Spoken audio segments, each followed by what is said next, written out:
Health টিপসে আপনাদের সবাইকে স্বাগতম জানাচ্ছি। আমাদের আজকের আলোচনার বিষয় বীর্যপাত বন্ধ রেখে অধিক সময় যৌন মিলন করার পদ্ধতি।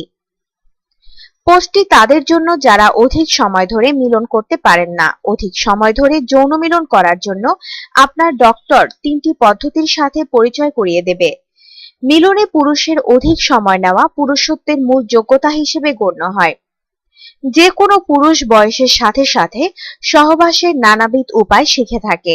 এখানে বলে রাখতে চাই, 25 বছরের কম বয়সী পুরুষ সাধারণত অধিক সময় নিয়ে সহবাস করতে পারে না,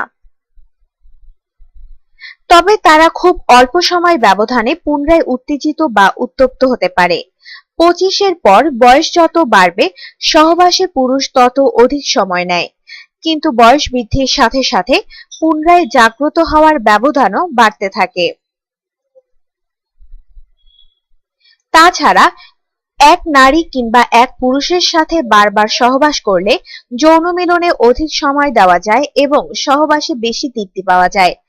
কারণ স্বরূপ নিয়মিত সহবাসে একে অপরের শরীর এবং ভালো লাগা মন্দ লাগা, পছন্দসই আসন ভঙ্গি, সুখ দেওয়া নেওয়ার পদ্ধতি ইত্যাদি সম্পর্কে ভালোভাবে অবহিত থাকে। সহবাসে অধিক সময় দেওয়ার পদ্ধতি সমূহ নিয়ে আজকের আলোচনা। পদ্ধতিতে আসা যাক। পদ্ধতি 1, চেপে বা টিপে ধরা। অধিক সময় ধরে যৌন মিলন করার এই পদ্ধতিটি আবিষ্কার করেছেন মাস্টার এবং জনসন নামের দুই ব্যক্তি। চেপে ধরা পদ্ধতি আসলে নাম থেকে অনুমান করা যায় কিভাবে করতে হয়। যখন কোনো পুরুষ মনে করেন তার বীর্যপ্রায় স্থলনের পথে, তখন সে অথবা তার সঙ্গী লিঙ্গের ঠিক গোড়ার দিকে অন্ডকোষের কাছাকাছি লিঙ্গের নিচের দিকে যে রাস্তা দিয়ে বীর্য বহির্গামী হয় সে শিরা কয়েক সেকেন্ডের জন্য চেপে ধরবেন। চাপ ছেড়ে দেওয়ার পর 30 থেকে 45 সেকেন্ডের মতো সময় বিরতি নিন। এই সময় লিঙ্গ সঞ্চালন বা কোনো প্রকার যৌন কার্যক্রম করা থেকে বিরত থাকুন। এ পদ্ধতির ফলে হয়তো পুরুষ কিছুক্ষণের জন্য লিঙ্গের দৃঢ়তা হারাবেন, কিন্তু 45 সেকেন্ড পর পুনরায় কার্যক্রম চালু করলে লিঙ্গ আবার আগের দৃঢ়তা ফিরে পাবে। স্কুইজ পদ্ধতি, এক মিলনে আপনি যতবার খুশি ততবার যৌন মিলন করতে পারেন। মনে রাখবেন, সব পদ্ধতির কার্যকারিতা অভ্যাস বা প্র্যাকটিসের উপর নির্ভর করে, তাই প্রথমবারই ফল পাওয়ার চিন্তা করা বোকামির প্রমাণ ছাড়া আর কিছুই নয়। পদ্ধতি 2, সংকোচন বা টেন্সিং।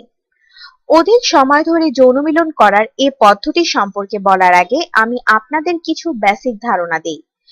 আমরা প্রস্রাব করার সময় প্রস্রাব পুরোপুরি নিঃসরণের জন্য অন্ডকোষের নিচ থেকে পায়ুপথ পর্যন্ত অঞ্চলে যে এক প্রকার খিঁচুনি দিয়ে পুনরায় তলপেট দিয়ে চাপ দেই, এখানে বর্ণিত সংকোচন বা টেন্সিং পদ্ধতিটি অনেকটা সেই রকম।